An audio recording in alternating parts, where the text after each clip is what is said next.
Thank you for the song kanina. Sabi po sa kanta is, Lord, I live to worship you. Lord, I live to honor you. Ayan. Mga kapatid,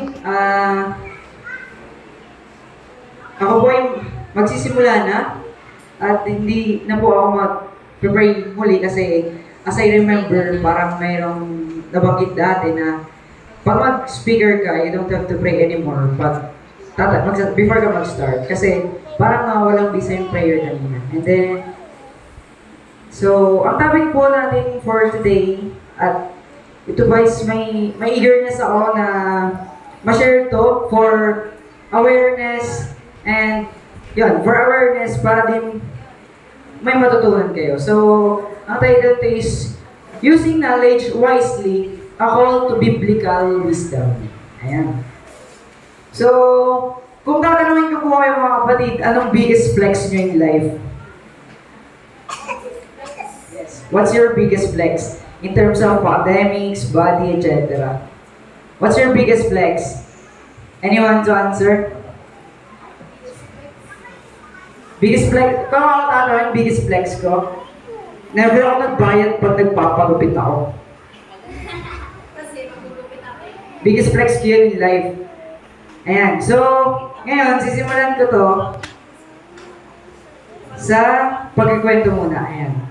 So, kanina, dun sa story ng mga bata is Tower of Babel, di ba? We all know the Tower of Babel. Sino po hindi pa nakakaroon ng story ng Tower of Babel? Lahat naman po tayo alam ito. Ano po?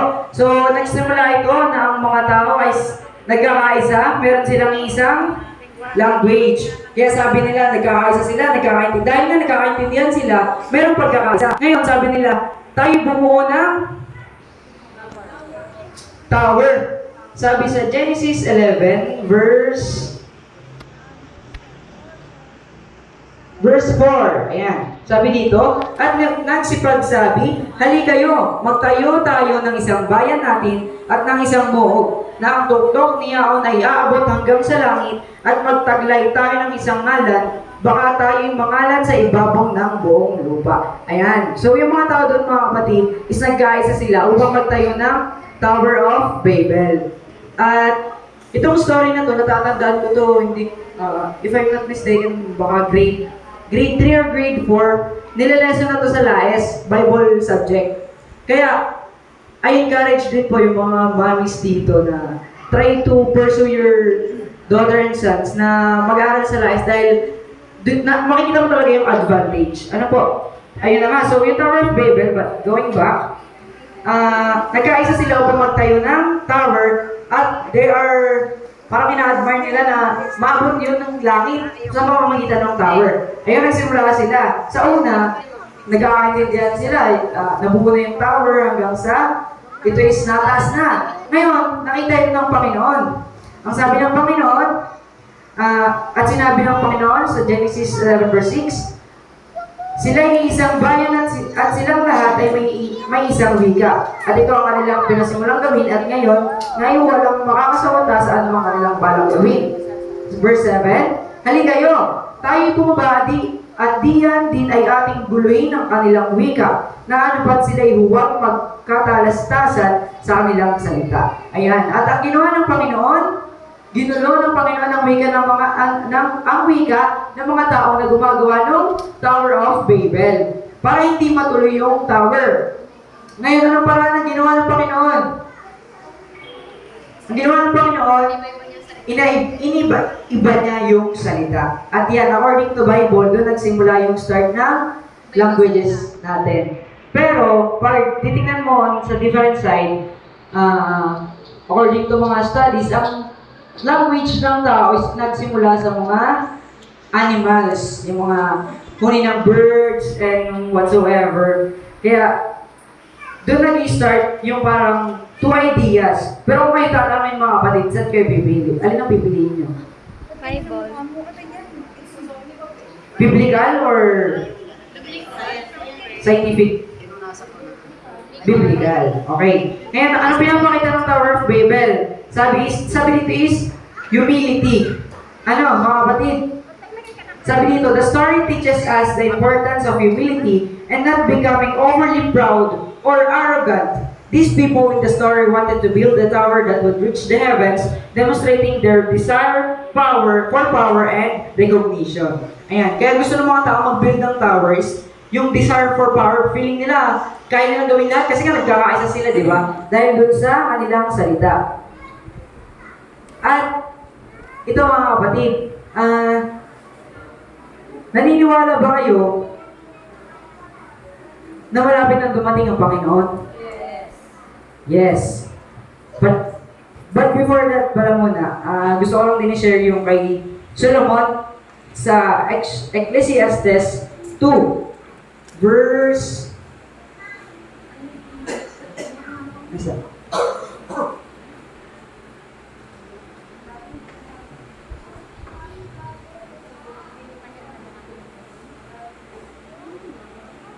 Verse 2. Yan. Doon na-include, verse 1 pala. Verse 1, 16. Chapter 1, 16, verse 18. Yan. Di ba si Solomon po is matalino? Tao. Anong hiniling niya sa Panginoon? Karunungan. Karunungan sa halip na? Kayamanan. Ako'y sumangguni sa aking sariling puso na sinasabi ko, narito, nagtamo ako sa akin ng malaking karunungan ng higit kaysa sa lahat ng una sa akin sa Jerusalem. Oo, ang puso ko'y nagtaglay ng malaking kabiasnan sa karunungan at kaalaman. Ayan, kung nakikilala niyo po si Solomon, siya ay isang napakatalinong tao. Hiniling niya ito sa Panginoon. At siya ay maraming pinagdaanan sa paggamit ng kanyang katalinuhan. Yung mga tao sa kanya nagtatanong kung paano masasolve yung problems nila. Ayan, si Solomon is, gusto ko makita niya siya as model kung paano niya ginamit yung pagiging matalino niya na binigay sa kanya ng Panginoon. Ayan, at going back sa sinabi ko kanina, naniniwala ba kayong darating ng Panginoon? Yes. Yes, what are the signs na darating ng Panginoon?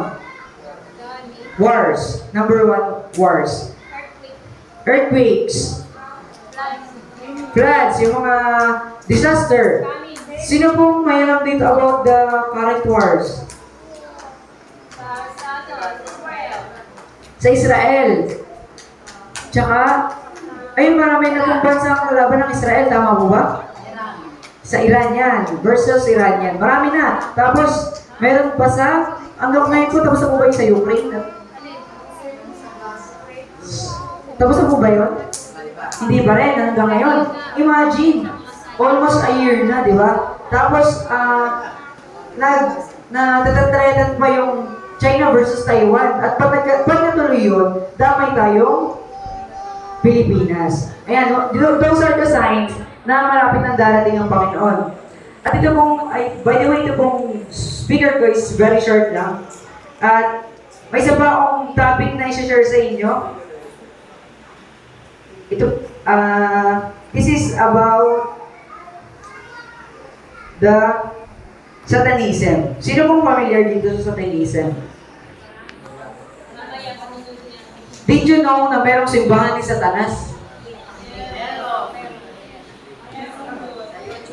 Yes, meron. At ako po is na-curious about that. Actually, na-share ko na ito nung nag-message ako sa Ransohan. Mayroong isang vlogger, siguro vlogger siya. Sabi niya, itatry niya daw na sumimba or kung anong ginagawa dun sa Satanic Church. So, ang ginawa niya, pumunta siya dun sa isang lugar, napakalayo. Talagang liblib yung lugar na yun. Pero pag narating ng church nila, napakalaki. Parang cemetery, tiles, maganda. Tapos pumunta siya doon, then kinausap siya ng parang pinakang priest nila nung sa Satanic Church na yon. Then tinanggap siya at sabi niya, sure ka na ba sa gagawin mo? Dahil pag nagawa mo na ito, wala na itong atrasan.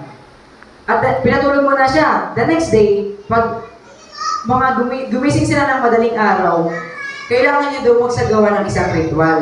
Para ito yung pinaka-formal procedure para matanggap siya dun sa church niya. Pinagsulat siya ng black yata, or parang black nga yun, na robe, na taklob ang kanyang mukha, black lahat. Then yung pinaka-priest dun, nakaroon ng red. Then yung parang, sorry for the term, pero parang sa Christian dun.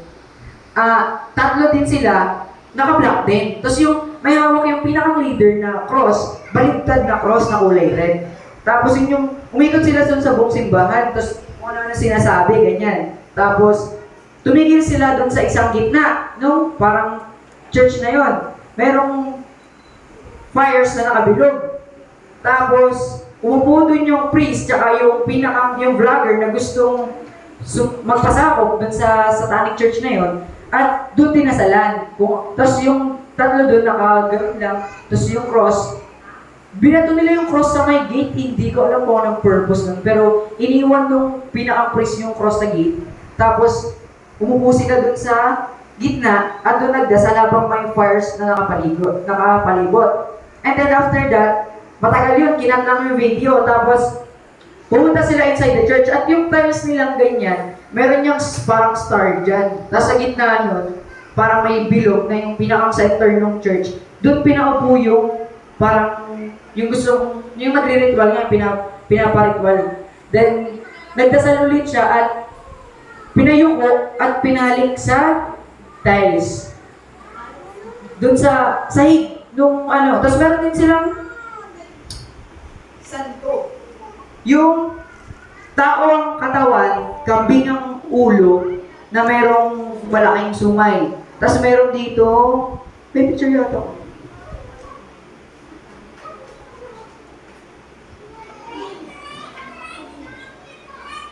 Ayun.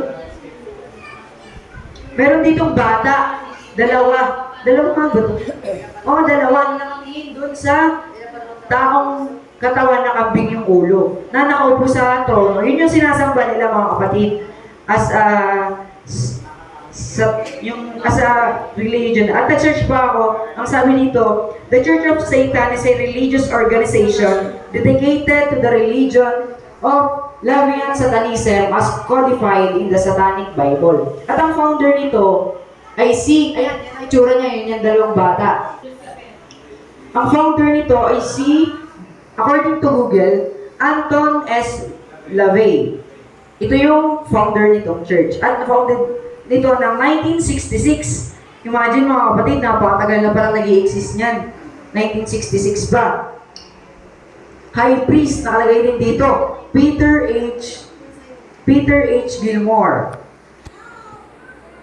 At may further search pa ako, sabi niya, ang Satanism, meron silang inattack na church na Christianism sa Nigeria. Inattack nila, sinira nila yung picture ni Jesus doon sa santo, sinira nila. Tapos, sinira yung mga bangko, lahat sinira. At dozens ang namatay ng mga tao. Ang sabi niya, sinerch ko kung bakit galit na galit ang religion na ito sa Christianism. Although, siyempre, Satanism sila. Pero, sinerch ko, ang nakalagay doon, according daw sa history ng Satanism, is meron silang something na pinaghihigantihan sa Christianism. Kaya ganun silang kagalit sa mga Kristiyano. Mga kapatid. At ang kanilang symbol is parang star. Para siyang star, majority of them, ganito. Pero iba-iba sila ng variations. Kaya while searching po mga kapatid sa topic na to, out of curiosity, ako yung pinangingilabutan dahil grabe. Like, kung mapapanood nyo po yung video, yung pagsasagawa nila ng ritual is parang very tahimik, napakadilim, tapos ang makikita nyo lang yung flame ng fire, tapos yung ilaw nila sa church or sa simbahan nila, dim lang siya, hindi siya ganun kaliwanag. Tapos mayroong santo doon sa gitna, yung pinakang santo nila, tapos sa gilid-gilid mayroon pa yung santo. Actually, ang laki ng church nila eh. Parang, kasing laki din ng mga church na mga Kristiyano. At meron po akong isang pinanood na video sa YouTube at ang nag-post nito ito pala muna. Ang meaning daw ng symbols, different symbols with powerful meaning in relation. Maraming meaning. Baphomet, ang tawag nila dyan. Doon sa kanina na kambing, ang tawag nila is Baphomet. Baphomet is a goat-headed human used to represent Satan. Ano mga kapatid? Grabe na ano? Tapos may naman ako napanood na video, ang nag-post nito is CBN News. Lalaki siya, nakalagay is, ex-satanist reveals terrifying ordeal with the devil, what led him to Christ. Ang kwentong ito mga kapatid, siya ay isang lalaki, interview siya. Pinanood ko yung video, siya is successful siya. Maayos sa trabaho, solo sa bahay, kasi di ba ang nature naman sa ibang bansa, when you are 18, hiwalay ka sa magulang mo. So, nag-iwalay na siya. May sarili siyang bahay, may trabaho siya. And then, dumating yung time, nagalit yung boss niya sa kanya. Tinanggal siya sa work, tapos dumating yung mga bayaran, yung mga kuryente, bayad sa bahay, at etc. Na-stress na siya. Hindi niya na alam kanyang gagawin. At siya is, sa lugar nila, merong satanic church. At siya is na-curious. Sabi, ano ba to? Ano ba to? Parang ang saya-saya nila, puro inuman, puro sayawan, ganyan. So, sumilip siya ngayon. So, pagkasilip niya sa church, dun sa actually siya is church nila, pero ganun yung gawain. Then, pagkasilip niya, meron isang lumapit agad. Then, in-invite siya, and dun sa experience niya, dun sa satanic church na yon, ang way daw ng pag-worship nila is parang nasa bar. Merong mga babae na, sorry for the term, pero parang pokpok ng mga babaeng nagsasasayaw doon. Na almost of them, yung makeups nila are black na lipstick, black na makeup, ganyan. Tapos yung mga kwintas nila, mga nagkikintaban. At yung mga nagsasasayaw, din yung mga lalaki nakaupo, nagiinuman, nagsusugal. Yun yung mga, as in, yun daw is parang feast, yung tawag, feast ng religion nila. Doon yun yung way ng pag-worship nila, nagsasayawan, nagtututugal. At yun, tapos, yun na nga, siya is naging bahagi na nun, nagda-drugs na rin siya, at kung ano nang ginagawa niya. And then one time, wala na siyang makain. Ngayon, merong Christianism na nagbe-preach. Eh di ba sa mga nagbe-preach, merong free food na pagkain. Sabi nung friend niya, pumunta ka dun sa, lecture namin, at di ba problema mo pagkain? At sure ka makakakain dun. Actually, ayaw niya. Talaga kasi he joined the Satanism, yung ugali niya nag-iba, sabi niya. Yung bahay niya, sobrang kalat na, napakabilis ng uminit ng ulo niya, as in konting, talagang, at na-experience din daw niya, na, alam niyo po yung mag-wild na ugali. Like, nagwawala siya sa buong room niya out of nowhere. Ganun yung experience niya nung siya is nasa Satanism na journey or buhay niya. And then yun nga, invite siya ng friend niya. Sabi niya, makakakain ka doon. At no choice, gutom na siya. Tawag ng kalamnan, di ba mga kapatid? E di, umupo na sa likod. Pero nasa likod lang siya. Nakaupo, sabi niya. Talagang pikon na pikon siya nun, talagang nagpipigil lang siya kasi kailangan niyang kumain. E di, nakaupo siya. Tapos, nakakain na siya. Then the next day, sabi ng friend, wala ka rin siya makain. Parang naging, niya na yon, routine na pumunta dun sa lecture na yun para lang kumain. At after nung mga nakarang araw, lumapit na yung pinakang nagtuturo. Sabi niya, bakit ka lagi nakatungo? Bakit parang hindi ka nakikinig? At kung ano-ano lang ginagawa mo. Tapos pagkakain mo na, like, napansin ng preacher na lagi siyang nakatungo pag siya is nagbe-preach na. Pero pag nakain na, tatayo siya bigla.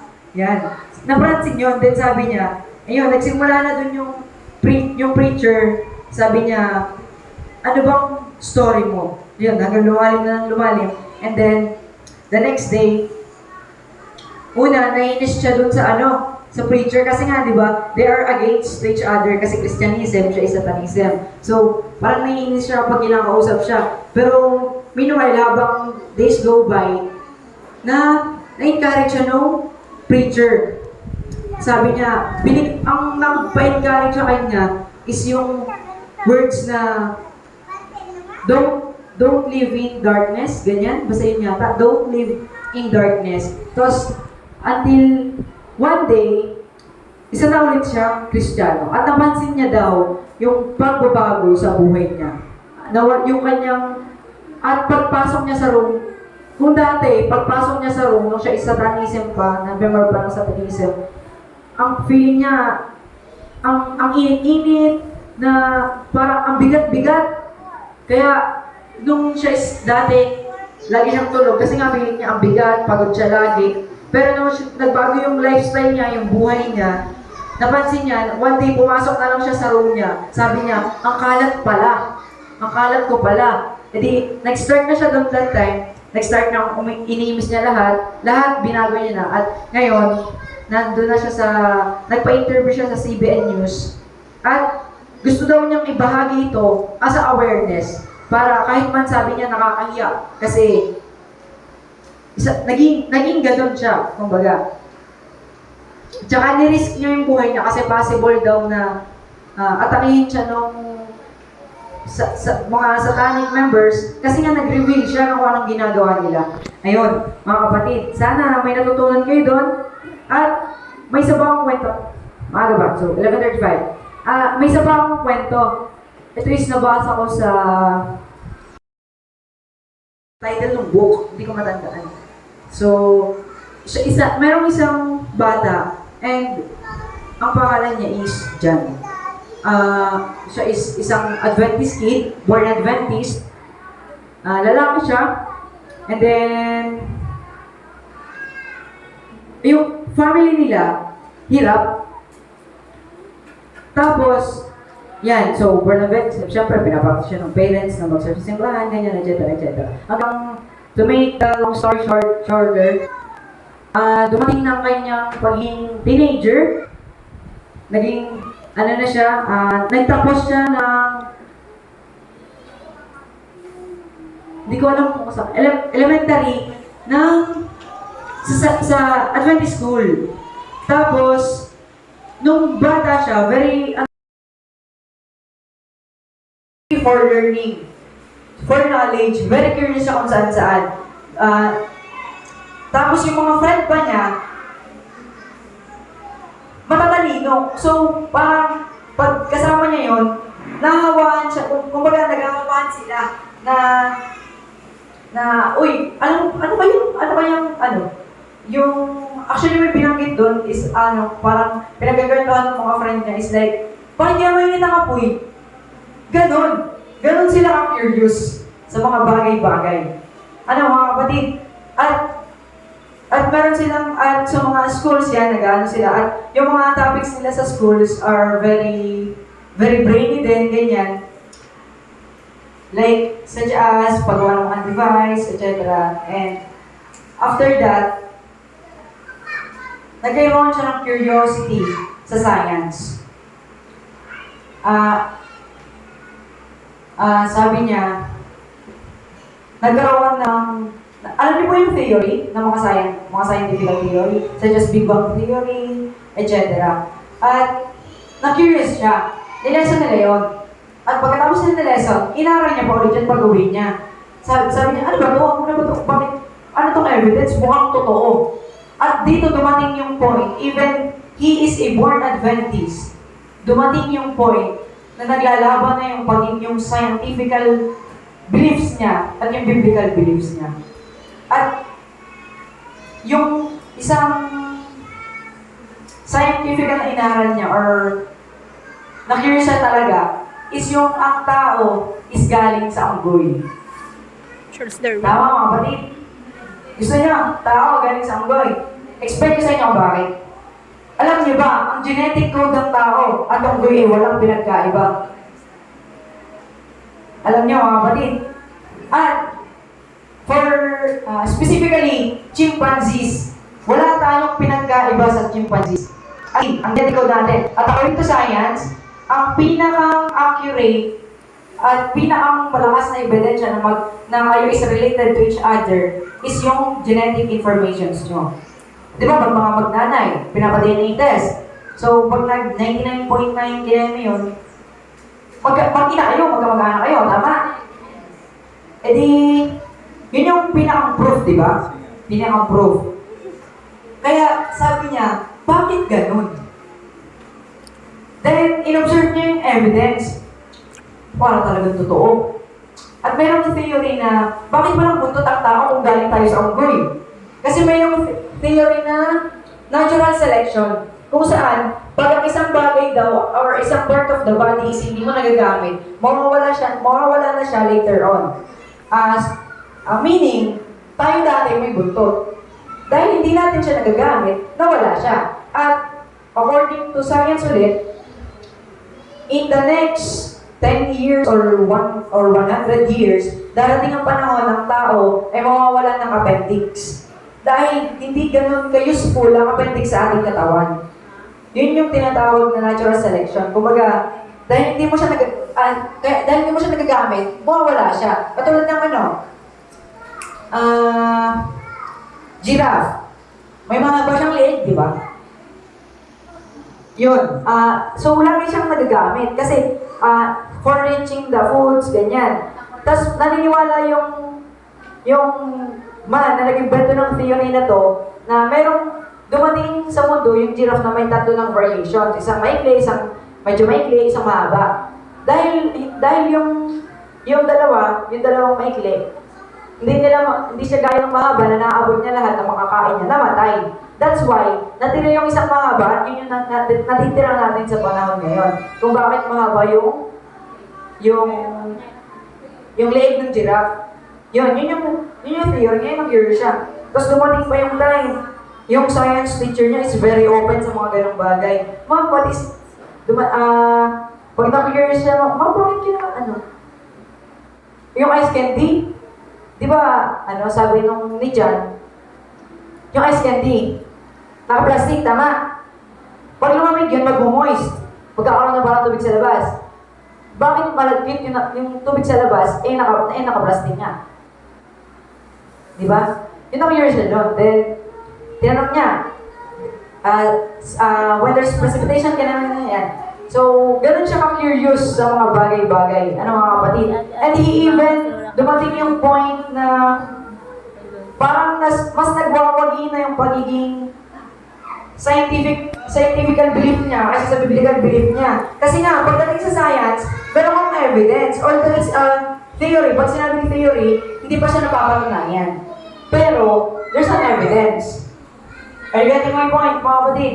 Meron siyang ebidensya na nag-i-exist yung ganong bagay or may katotohanan yung ganong bagay. At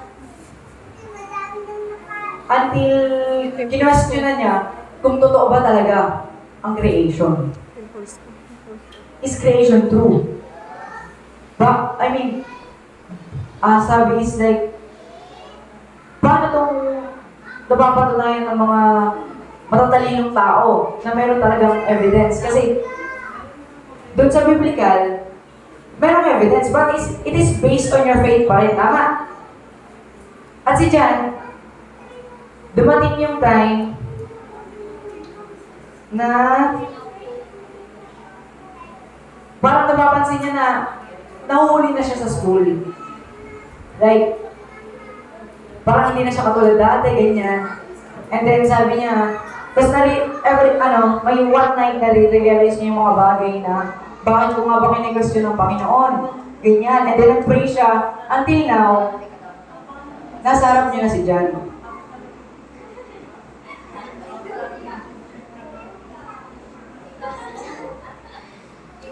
Jan and me ay isa.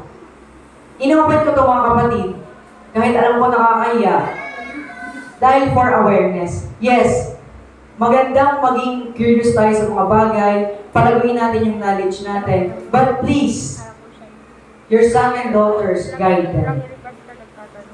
Kasi hindi nyo alam kung gano'ng curiosity na yung naaabot nila at kung ano-ano yung mga naglalaro sa bagay. Sa mind nila, and whatsoever, di ba?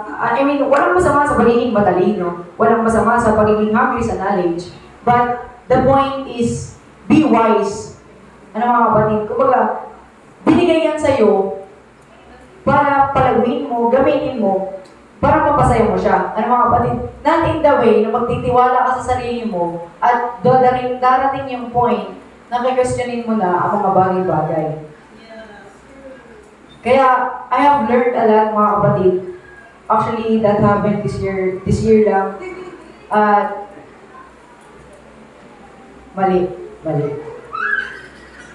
Kumbaga, ito mga pinag-isipan ko kung i-share ko ba sa inyo dahil alam kong maraming bata dito or kabataan na maaari ring mangyari yung nangyari sa akin. Ano mga kapatid? Although I'm still recovering right now, but gusto ko lang din ibahagi sa inyo, ano mga kapatid? Kung, ano masasabi ko? Ayan. I-guide niyo yung mga bata kasi palagi niyo pa rin siyang paalalahanan na ang Bible is the one who, mas powerful pa rin siya kahit sa anong mga bagay. Kaya nga sabi sa verse na napili ko is Proverbs 9 verse 10.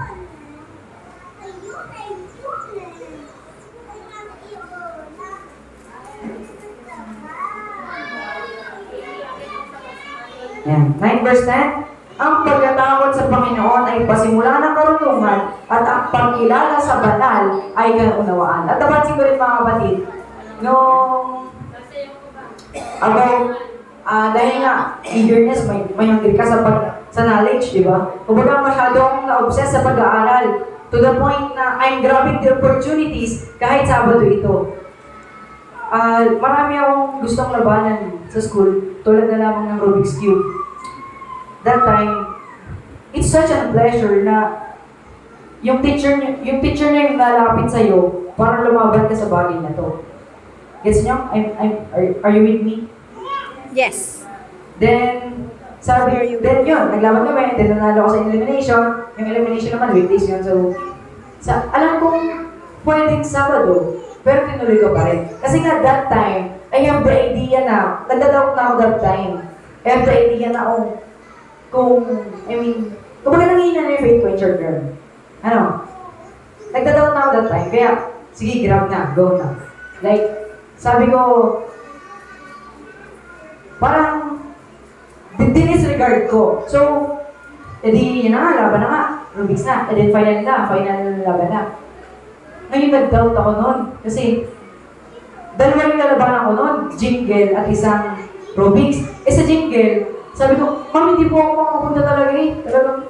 Ngayon yung Rubik's kasi, sabi ko na lang, yung isang kaklase ko, magaling din siya. Then, that time, minalas lang talaga siya, pero mas magaling siya sa akin. Nung elimination, talagang mas mabilis siya sa akin, pero minalas lang siya nung naglaban kami. Kaya ako nanalo. Pero sabi ko, ikaw muna lumaban kasi hindi talaga ako makapunta. Then sabi ko na lang kay ma'am, since willing ka rin naman, ikaw muna lumaban. So, yun, solve na yung Rubik's kasi nga nagigilty pa rin ako. Siya na yung pinalaman ko. Ngayon, sabi ng teacher ko, sa jingle, kasi bila-bila ako sa klase. Pansin ko Ayan. Isa ako sa parang pag nawala ako dun sa jingle na yun, parang isa kasi ako sa nagbibida-bida doon. Like, parang, yun eh, bida-bida ka eh. Like, kahit di naman leader, makikilig. Like, tsaka wala kasi yung boses ko, kaya sabi ng teacher ko, hindi naman, like, malaki yung chance kasi yung piyesa na nagawa namin is maganda talaga siya, sabi ng teacher namin. Pumunta daw ako, like, ayaw niya ako paalisin. Then, pumunta ako. Diba? Hindi ko yung Rubik's, tapos, yun, pumunta ako. Nilabanan ko yun, talo. Tapos, the next ulit, isa pang laban ko pa, is UP Origueta yata yun. Then, pirmahan na ng papers, ng pangalan. Lalaban kami sa Inverga. All subjects, statistics, science, AP, and entertainment. 4 kami yata doon magkakagrupo. Yung kinukuha ni ma'am, yung mga top sa klase, so, yung mga top sa klase, so, sinabihin ako ni ma'am, siyempre gusto mo bang mag-nuclear raketa? All subjects yun, maghahati naman kayo, alam ko naman kung saan ka magaling. Yung isa ko kasing friend, si Adi Flor, nerd yun. Matalino siya sa science. Ganyan kami, like, Agi, alam mo ba to? Ganyan, yan. So, nalawak yung knowledge namin. Yun, so, pirmahan ng papers. Kung baga naman, gusto ko yun kasi big opportunity yun. dagdag medal pag graduation. Tapos, meron kang record sa academic mo na pag nag-apply ka sa senior high, bam, lumaba ng UPRA, tawag ba, sa championship. Tapos, edi, pinapurso ko. Pero napapansin ko parang hindi talaga para sa akin. Kasi Sabado nga. Until, nabalitaan ko na lang, sabi ko kayo, ayaw, babo kasi Sabado. And then, nung nag-isip-isip na ako nun, sabi niyo, nung next day, payag ka ba? Sabi ko man parang hindi po, sabi ng teacher ko. Dati kasi, pag sinabi ko parang hindi po, itutulak pa ako nun na sumali talaga ako. Eh ngayon, sabi niya, sige, huwag na, hanap na akong iba. Like, wow, di ba? Like, I mean, parang, ngayon lang siya na ganun si ma'am. Then, the next, to make the long story short, may isa pang laban, ito talaga, matindi talaga to. Kasi pinatawag na ako, na kami, 1, 2, 3, tatlo kami. Research. Ang lalabanan namin, on the spot problem, tapos mag-iisip ko on the spot solution. Gagawan mo siya ng buong research paper, 1 hour. 1 hour lang yata, tapos presentation 3 minutes. For example, merong, ano kayong link doon na malakas? The big one. Ang laban dati, the big one. Tapos ang solution na naisip ng mga batang lumaban is drone. Through drones. Tapos, yung drones yung magbibigay. Kasi pag the big one, si Ryan lang yung kasada. So, drone yung magdadala ng foods, etc. At yun yung lalabanan namin. Round tong problem yun. For example, the big one, kahit anong problem. At lalaban na ako dun. E di may training na kami. Ang training namin,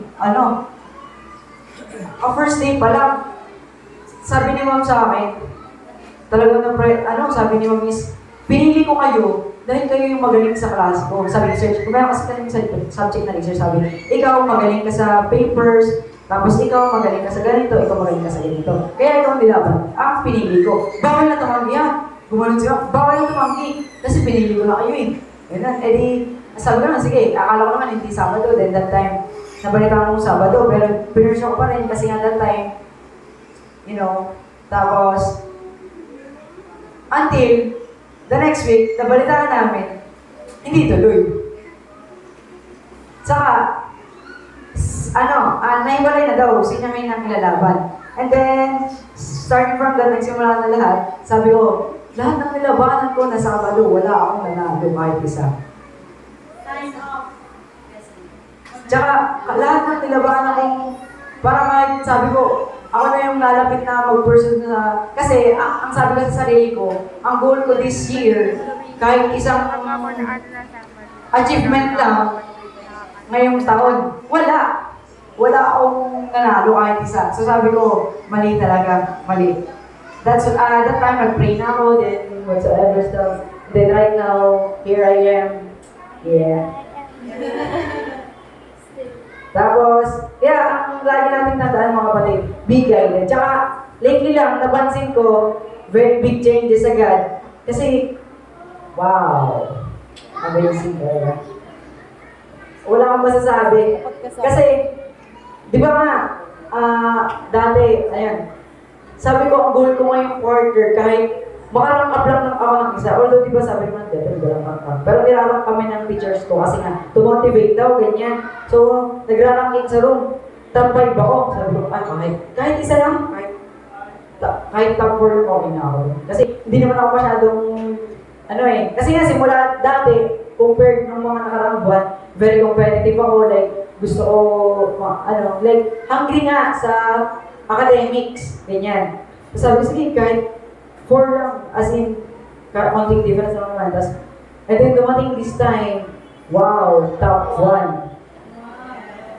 Ang galing. I mean, apat nga agad yung nalampasan ko. At ako yung nagtataka dahil wala naman akong ginagawa. Like, normal student lang, ganyan. Pero mga kapatid, kumbaga, kaya ako ito sinasabi. Kasi gusto kong ma-realize nyo na malaki ang advantage nyo pag nasa Panginoon kayo mga kapatid. Tandaan nyo yan palagi. At huwag nyo kukontrahin yung plano ng Panginoon para sa inyo. At sabi nga dito sa Proverbs 9 verse 10, ang pagkatao sa Panginoon ay pasimula ng karunungan at ang pagkilala sa banal ay kaunawaan. Kaya lagi natin